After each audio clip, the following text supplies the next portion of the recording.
तू नहीं कोई और सही, कोई और नहीं कोई और सही। बहुत लंबी है जमी मिलेंगे लाख हंसी, इस ज़माने में सनम तू अकेली तो मुझे पसंद नहीं करेगी। मुझे, मैं राजा हूँ। कोई जब तुम्हारा हृदय तोड़ दे, तड़पता हुआ जब तुम्हें छोड़ दे, तब तुम मेरे पास आना प्रिय, मेरा दर खुला है, खुला ही रहेगा तुम्हारे लिए। जहाँ परिचय गहरा होता है असलियत सामने आ जाती है। किसी से ये उम्मीद मत करना कि वो आपको पसंद करे ही करे। कितना उसको फॉलो कर पाएंगे मुझे नहीं पता, लेकिन कोशिश करेंगे तो कुछ तो फ़ायदा होगा ही। पहला सूत्र मेरा आप लोगों के लिए ये है कि जब आप किसी को पसंद करें और वो आपको पसंद ना करे तो टेंशन नहीं लेनी है, तेज़ाब तो नहीं उठाना है। ठीक, कई लोग इस मूड में रहते हैं, मुझे पसंद नहीं करेगी, मुझे, मैं राजा हूँ। किसी से ये उम्मीद मत करना कि वो आपको पसंद करे ही करे। यदि कोई रिजेक्ट करे, बस हाँ, रिजेक्शन थोड़ा प्यार से होना चाहिए, बदतमीजी से नहीं होना चाहिए। उसके अधिकारों का उतना ही सम्मान कर रहे हैं जितना आप अपने अधिकार का सम्मान करते हैं। कि ठीक है भाई, आपको मैं पसंद नहीं, कोई बात नहीं,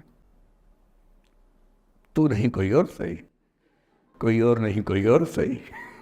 बहुत लंबी है जमी मिलेंगे लाख हंसी, इस ज़माने में सनम तू अकेली तो नहीं। कितने लोग हैं दुनिया में, ऐसा क्या है। और मैंने बहुत प्यारे प्यारे बच्चों को देखा रोते बिलखते हुए कि मैंने उसको प्रपोज किया, उसने मुझे मना कर दिया। अंकल, छोटे छोटे बच्चे आजकल मुझे लव गुरु मानते हैं अपने आसपास। वो मेरे पास आके ऐसी ऐसी बातें बताते हैं, बड़ी क्यूट तोतली आवाज़ में।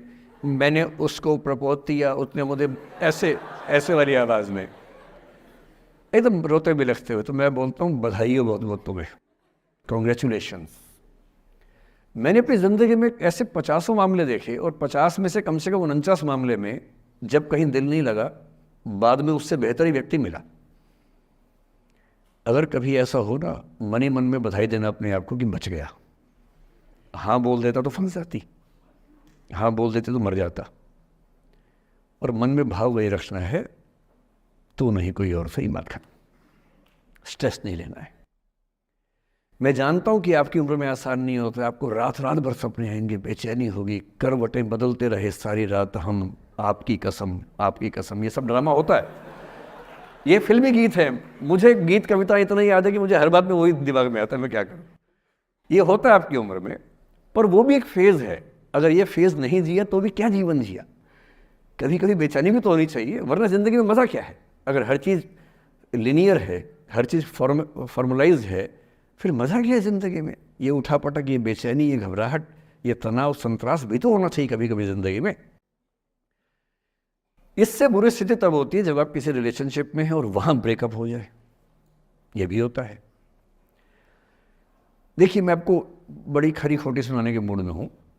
जिस तरह का प्रेम आप लोगों की पीढ़ी में होता है, मैं ये नहीं कह रहा कि आपकी पीढ़ी ख़राब है, हर पीढ़ी ऐसी होती है, बस ये कि आपकी पीढ़ी को सुविधाएं ज़्यादा मिल गई हैं। हमारी पीढ़ी में ना चिट्ठी लिख के भेजनी पड़ती थी, बड़ा रिस्क होता था। चिट्ठी लिखो कागज़ पे, फिर एक डाकिया ढूंढो भरोसे का, तो भरोसे वाला कुरियर बॉय या कुरियर गर्ल जाके चिट्ठी वहीं दे के आए जहाँ हमने कहा है। ये भी डाउट कहीं किसी और को दे के आ जाए।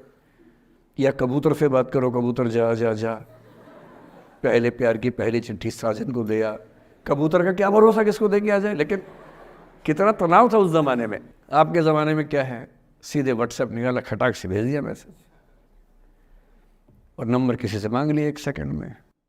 नंबर भी नहीं देना है तो किसी, कौन सी ऐप होती है, मैंने सुना कुछ और ऐप्स होती है, मेरा नंबर वाली भी होती है, इंस्टा होता है, एक और भी तो कोई होती है वो जिसमें कार्टून जैसा मुंह बन जाता है, स्नैपचैट। हाँ, स्नैपचैट पे चले गए।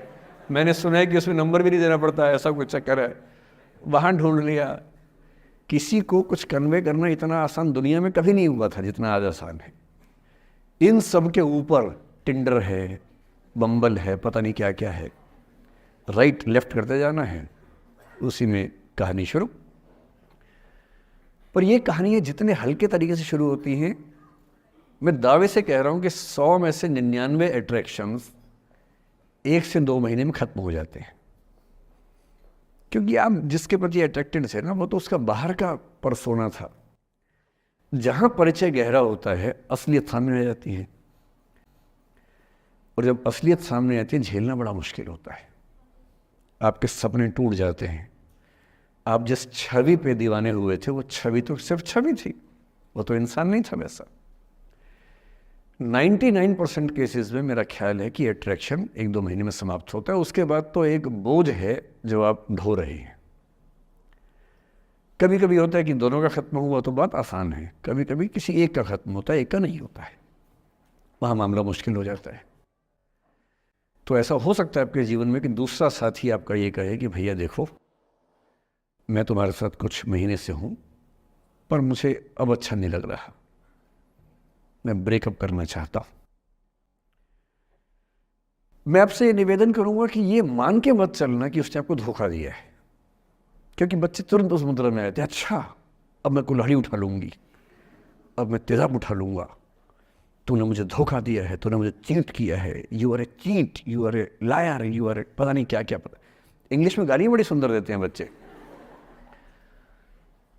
मैं ये कहना चाह रहा हूं कि इस बात की संभावना मान के चलिए कि हो सकता है कि आपके साथ 2 महीने रहने के बाद सच में उसको ये लग जाए कि आपके साथ ट्यूनिंग ठीक नहीं है, या आपको लग जाए कि आपकी ट्यूनिंग उस व्यक्ति के साथ ठीक नहीं है। और किसी मुर्दा को अपने पास पकड़ के रखना उसका मज़ा नहीं है। आप किसी को बांध तो लेंगे, पर जब उसका दिल आपके पास है ही नहीं, दिल विहीन लाश अपने पास टिका के रखना, एक मुर्दे को बांध के रखना, इससे बेहतर है जाने दो। बांधना नहीं, बांधते वो हैं जिनमें असुरक्षा बहुत ज़्यादा होती है। उस असुरक्षा से बचने का उपाय खुद को बेहतर बनाना है। आप इतने बेहतर हों कि आपको चाहने के लिए हज़ारों लोग हों। क्यों आप इतना डिपेंडेंट होते हैं कि इस एक व्यक्ति के अलावा मेरा कोई है ही नहीं दुनिया में, ऐसा क्यों सोचना है? और ऐसे ही मामले में ये करना है वो अफसाना जिसे अंजाम तक लाना ना हो मुमकिन, उसे एक खूबसूरत मोड़ देकर छोड़ना अच्छा। और ये खूबसूरत मोड़ कैसे होगा? अगर कोई जाना चाह रहा है तो आपके पास 3 ऑप्शंस हैं। एक, ना उसको अच्छे से बात करे ना ख़राब से बात करे, न्यूट्रल होके जाने दे। एक, उसको धमकी दे, बर्बाद कर दूंगा, छोड़ूंगा नहीं, तो निकल के देख घर से, तेरे एड्रेस पता करवा लूँगा, मेरे साथ 50 दोस्त हैं, मेरे सारे आवारा हैं, सारे बेरोज़गार हैं, सारे कुंठित लोग हैं, सारे गुंडे मवाली हैं, उनका धंधा यही है, तेरे पीछे छोड़ दूंगा सबको। एक ही तरीका है। और तीसरा ये कि ठीक है यार, ऑल द बेस्ट, जा सिमरन जा, जी ले अपनी ज़िंदगी। अरे ठीक है, हो सकता है मैं तुझे ठीक नहीं लगा, कोई बात नहीं, लेकिन किसी से मिलो तो बढ़िया से मिलना, तेरी ज़िंदगी अच्छी हो, मैं भी ढूंढ लूँगा किसी न किसी को, थोड़ी हेल्प कर दियो, कहीं इंट्रो करवा दियो मेरी भी, लेकिन ठीक है तू भी जा। ये होता है खूबसूरत मोड़ देकर छोड़ना अच्छा। चिपकू नहीं बनना है किसी के पीछे, ना बोरा जाना है कि तुम जाओ, मैं तो दीवाना, स्थायी दीवाना हूँ तुम्हारा। कोई जब तुम्हारा हृदय तोड़ दे, तड़पता हुआ जब तुम्हें छोड़ दे, तब तुम मेरे पास आना प्रिय, मेरा दर खुला है, खुला ही रहेगा तुम्हारे लिए। वाह। पहले के ज़माने में बेरोज़गारी का ये लक्षण था। क्यों भाई, क्यों खड़े रहोगे, बेरोज़गार हो क्या? अरे ठीक, जा सिमरन जा, जी ले, और मैं भी जा रहा हूँ जीने के लिए।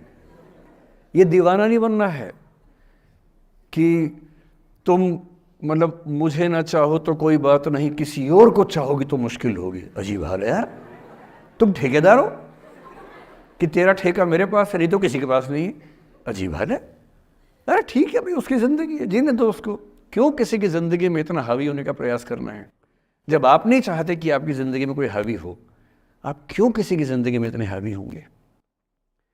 और जब बहुत दर्द हो ना, हमेशा दूसरे के पर्सपेक्टिव से भी सोच के देखिए कि उसको ऐसा क्यों करना पड़ा। क्या पता कोई मजबूरी हो, कभी कभी होती है। मैं बुद्ध की